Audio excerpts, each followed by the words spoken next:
GST का तोहफा आम नागरिकों को 22 सितंबर से देने जा रही है। 22 सितंबर से नए जीएसटी रिफॉर्म लागू होने के बाद खाने पीने की चीजों से लेकर रोजमर्रा की हर जरूरत सस्ती हो रही है। यहाँ तक कि एसी, टीवी और कार, बाइक तक के दामों में बड़ी कटौती हो रही है। ये कटौती इसलिए हो रही है क्योंकि जीएसटी काउंसिल ने 3 सितंबर को एक बड़ा फैसला लेते हुए जीएसटी दरों में बड़ा बदलाव किया है। अब सिर्फ 2 जीएसटी स्लैब 5% और 18% ही रखा गया है। 12% और 28% टैक्स स्लैब को खत्म कर दिया गया है। 12% स्लैब में शामिल ज्यादातर प्रोडक्ट्स को 5% स्लैब की कैटेगरी में रखा गया है, जबकि 28% वाले ज्यादातर प्रोडक्ट्स को 18% वाले स्लैब में रखा गया है। वहीं कुछ चीजों पर जीएसटी रेट को 0 कर दिया गया है। इसका मतलब है कि 22 सितंबर के बाद इन प्रोडक्ट्स पर 0 जीएसटी लागू होगा, जिससे ये सभी चीजें बेहद सस्ती हो जाएंगी। आइए आपको बताते हैं कौन कौन सी वो चीजें हैं जिन पर अब 0 जीएसटी रेट लागू होगी। पनीर और छेना जो कि प्री पैकेज्ड और लेबल्ड होते हैं, उन पर पहले 5% जीएसटी थी, जो अब 0% हो जाएगी। वहीं यूएसटी यानी अल्ट्रा हाई टेम्परेचर वाला दूध, जिस पर पहले 5% जीएसटी थी, उस पर भी अब 0% जीएसटी हो जाएगी।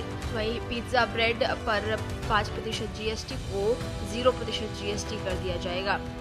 इसके अलावा खाखरा, चपाती या रोटी पर पहले 5% जीएसटी थी, वो भी 0% कर दी जाएगी। वहीं पराठा, कुलचा और अन्य पारंपरिक ब्रेड पर भी जीएसटी अब 0 होगी। इसके अलावा व्यक्तिगत स्वास्थ्य और जीवन बीमा से जुड़ी चीजों पर भी 18% जीएसटी पहले था, उसे अब घटाकर 0 कर दिया गया है, यानी इस पर कोई जीएसटी लागू नहीं होगी।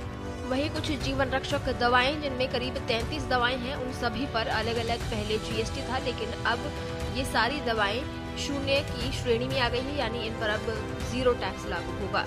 इसके अलावा मेडिकल ग्रेड ऑक्सीजन, जिस पर पहले 12% टैक्स था, अब वो भी 0% की कैटेगरी में आ गया है। वहीं शार्पनर, क्रेयॉन और पेस्टल जैसी स्टेशनरी की चीजों पर पहले 12% जीएसटी लागू होता था, वो भी अब 0 की कैटेगरी में आ गया है। इसके अलावा कॉपी, नोटबुक, पेंसिल, इरेजर पर भी पहले 12% टैक्स चुकाना पड़ता था, अब ये 0 की कैटेगरी में है। फूड आइटम्स के अलावा हेल्थ सेक्टर को भी 0 जीएसटी का तोहफा मिला है। कुछ जीवन रक्षक दवाओं और हेल्थ इंश्योरेंस पर टैक्स हटा दिया गया है, जिसका मतलब है कि ये दवाएं और इंश्योरेंस का प्रीमियम काफी सस्ता हो जाएगा। 33 दवाओं पर जीएसटी हटाया गया है। वहीं मेडिकल में यूज होने वाले ऑक्सीजन पर 12% जीएसटी लागू था, जिसे अब हटा दिया गया है। आपको बता दें 3 सितंबर को जीएसटी काउंसिल की बैठक में जीएसटी को लेकर बड़ा फैसला लिया गया था, जिसमें 2 जीएसटी स्लैब 12% और 28% को हटा दिया गया था, जिससे ज्यादातर चीजें सस्ती हो रही हैं। वित्त मंत्री निर्मला सीतारमण ने इसके ऐलान के साथ ही कहा था कि इसका लाभ अंतिम ग्राहक तक पहुंचाया जाएगा।